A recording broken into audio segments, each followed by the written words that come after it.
Hello বন্ধুরা, সবাই কেমন আছো? আশা করি ভালো আছো। আজ হচ্ছে সরস্বতী পুজো। সরস্বতী পুজোর জন্য রেখেছি খিচুড়ি রান্না করতে। প্রথম আলুগুলো ভেজে নেব, হলুদ দিয়ে হালকা করে ভেজে নেব। এখানে আমি আর আমার একটা কাকি এসেছি খিচুড়ি রান্না করতে, কাকি আমাকে হেল্প করছে। আলুগুলো হালকা করে ভেজে নেব। আলু ভাজা হয়ে গেছে, এবারে সবজিগুলো ভেজে নেব। এখানে আছে গাজর, ডিম কড়াই আর শিম একসঙ্গে ভেজে নেব।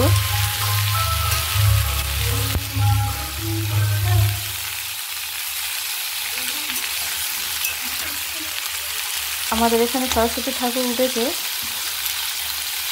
কাছে স্কুলও আছে। এখানে আমাদের পাড়ায় ঠাকুর ওঠে, মাইকের আওয়াজ শুনতে পাচ্ছি, গান হচ্ছে। সবজিগুলো ভাজা হয়ে এসছে, এটা একটু নেড়ে দেবো।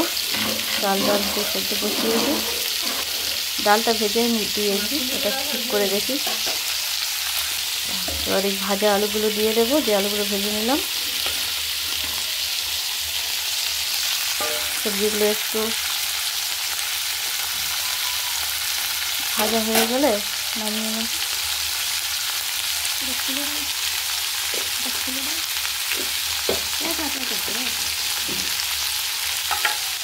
একটু হলুদ দিয়ে দেবো সবজিতে।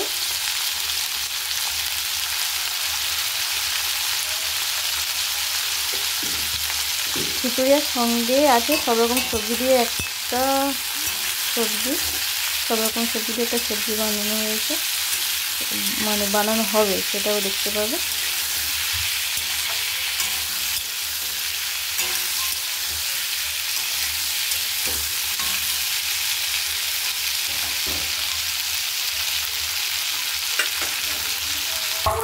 জানানো যাচ্ছে যে আজকের আমাদের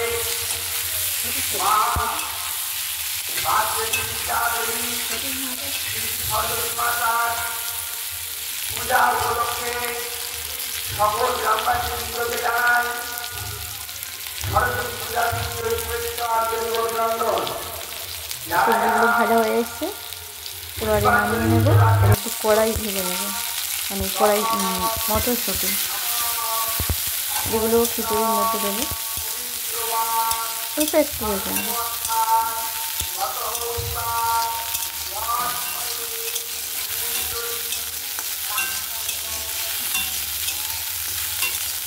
আমি কিন্তু সবজির মধ্যে লবণ দিইনি, লবণ হচ্ছে খিচুড়ির মধ্যে দেবো, তাই এখন শুধু হলুদ দিয়ে ভেজে নিচ্ছি। এই যে ঠাকুর উঠেছে, আর এই আমাদের কাকি হচ্ছে যে সবজিটা বসিয়ে দিচ্ছে। সব রকম সবজি দিয়ে একটা সবজি হচ্ছে, ওদিকে খিচুড়ি ফুটছে।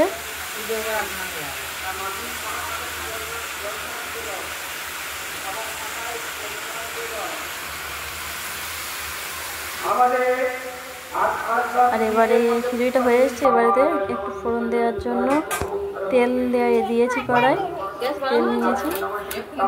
ফোড়নটা কাকে দিয়ে দেবে,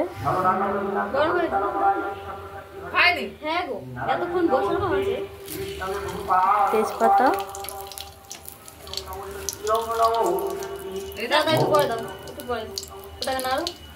তেজপাতাগুলো একটু নেড়ে দেওয়া হবে।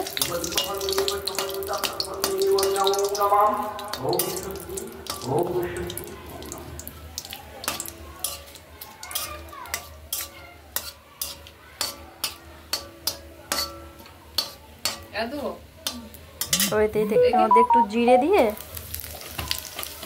জিরেটা হালকা ভাজা হয়ে গেলে একটু আদা দিয়ে দেওয়া হবে।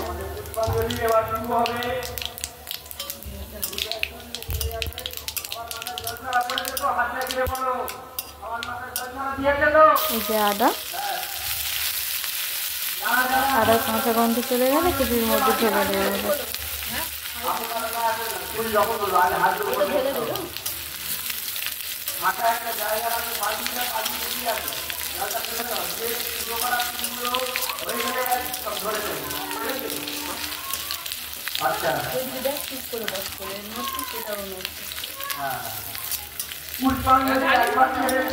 চলো এবারে এগুলো একটু খিচুড়ির মধ্যে ঢেলে দেওয়া হবে।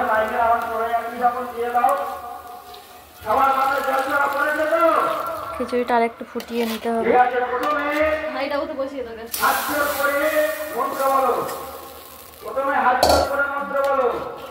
খালি গ্যাসে বসাও তারপরে। প্রথমে হাত জোড় করে মন্ত্র বলো। নমঃ শিব শিবু। বেশি ঘন হবে না, মোটা হবে না, মানে একটু পাতলা করা হবে, ঠান্ডা হলে। আচ্ছা হলে ব্যাস রেডি আমাদের খিচুড়ি।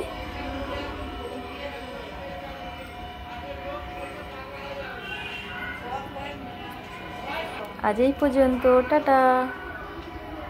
ভালো লাগলে একটা লাইক করে দেবেন।